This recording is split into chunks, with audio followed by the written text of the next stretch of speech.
Our fifth contestant, Mariana Pascal, local English or standard English? Local English or standard English? Mariana Pascal.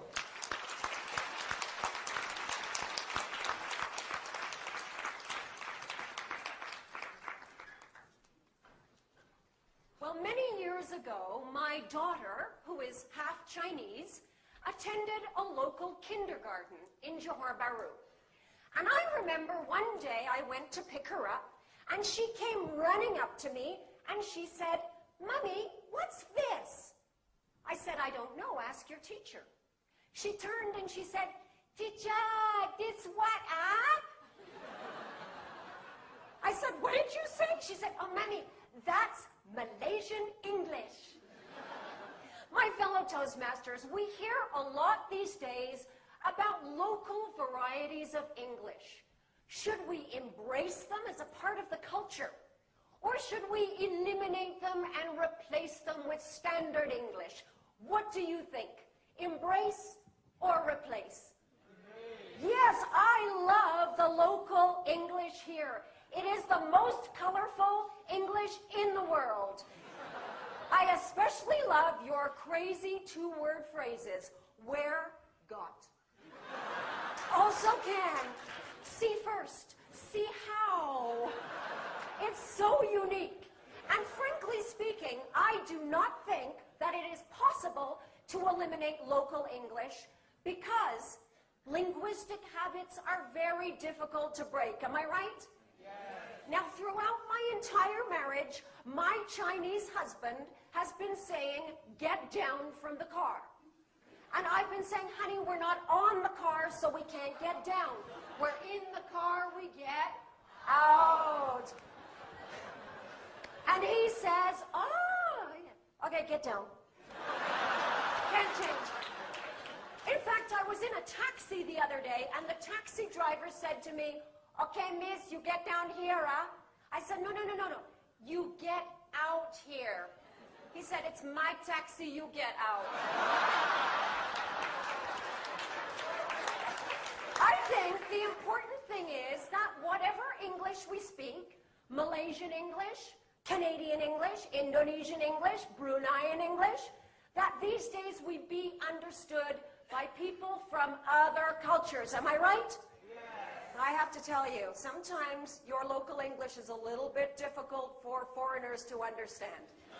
I will give you an example. Now, when I first came to Malaysia, I went to a teachers' conference in KL.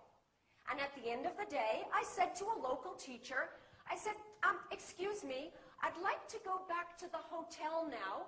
Do you know where I might find a taxi?" And she said, never mind.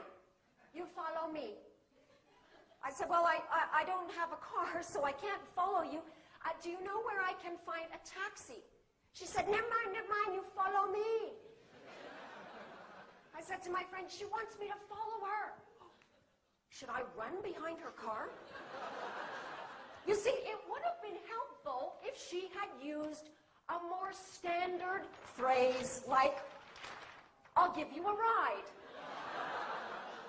I'll give you another example of how local English can be very difficult for foreigners.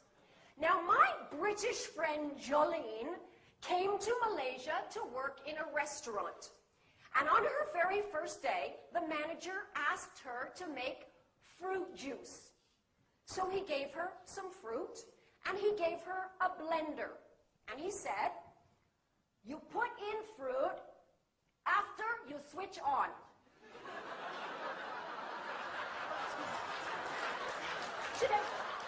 Excuse me, I put in the fruit after I switch it on. He said, "You put in fruit after you switch on." So she switched it on, put in the fruit. What happened? All the fruit came out. He said, I told you, you put in fruit after you switch on." See, she had heard this, right? It would have been a little clearer if he had said, "Put in the fruit. After that, you switch it on." You see, sometimes one single word can change the whole meaning, right? I remember when my husband and I were first falling in love.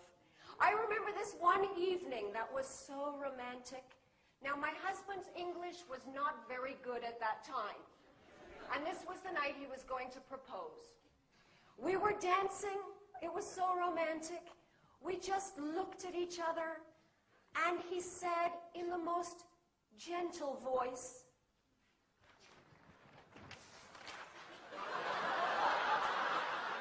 "All your eyes are big. How many eyes do I have?"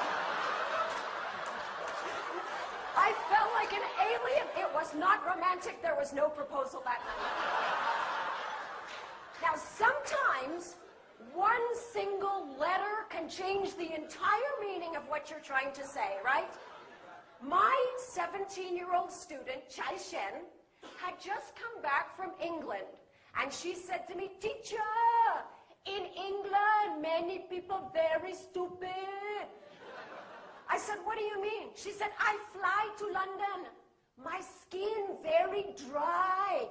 My eyes very itchy. I go to information. I say, 'Excuse me, where can I find ice cream?' He sent me to McDonald's. Very stupid." So where does this leave us with local English? Well, this is what I say.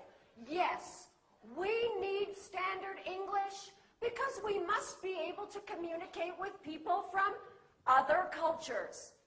But what a terrible shame it would be to lose the beautiful, colorful, vibrant local English. So I say both also can, love. Back to you.